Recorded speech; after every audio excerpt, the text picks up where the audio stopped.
মহাভারত।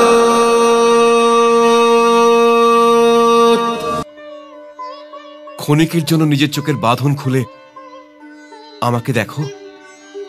যাকে না দেখে তুমি স্বামী হিসেবে গ্রহণ করেছো, সে কেমন দেখতে। এ আর দেখার কি আছে আর্যপুত্র?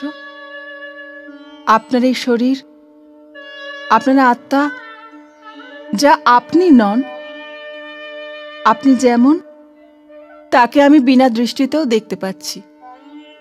এটা ভুলবেন না আর্যপুত্র, যে স্বপ্নের অঙ্কুর অন্ধকারের কালো মাটি থেকেই ফুটে ওঠে।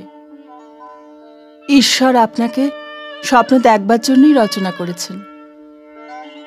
এখনো তো আপনার উপর নির্ভর, আপনি কিভাবে আর কি কি রঙের স্বপ্ন দেখবেন। এ ব্যাপারে আপনি সম্পূর্ণ স্বাধীন। ভাগ্যরেখার পুতুল হয়ে থাকা ব্যক্তি কোনো বিষয়ে স্বাধীন হতে পারে না গান্ধারী, অসহায় হয়ে যায়।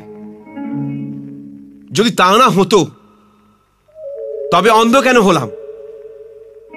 হস্তিনাপুরের রাজ সিংহাসনে আমার কনিষ্ঠ পাণ্ডুই বা কেন বসবে?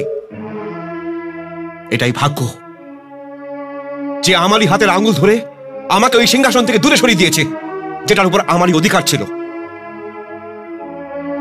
পাণ্ডু আমার অতি প্রিয় গান্ধারী, কিন্তু এটা আমি কখনোই ভুলতে পারি না যে ওই আমার রাজমুকুট পরে রয়েছে। আর আমার এটাও সহ্য হচ্ছে না কুন্তী ভোজের ওই কুন্তীকে তোমার পরিবর্তে হস্তিনাপুরে পাটরানী বলা হবে, যে এই সময় তার স্বয়ংবরে বরমাল্য নিয়ে এই কথাই ভাবছে। মহাভারত।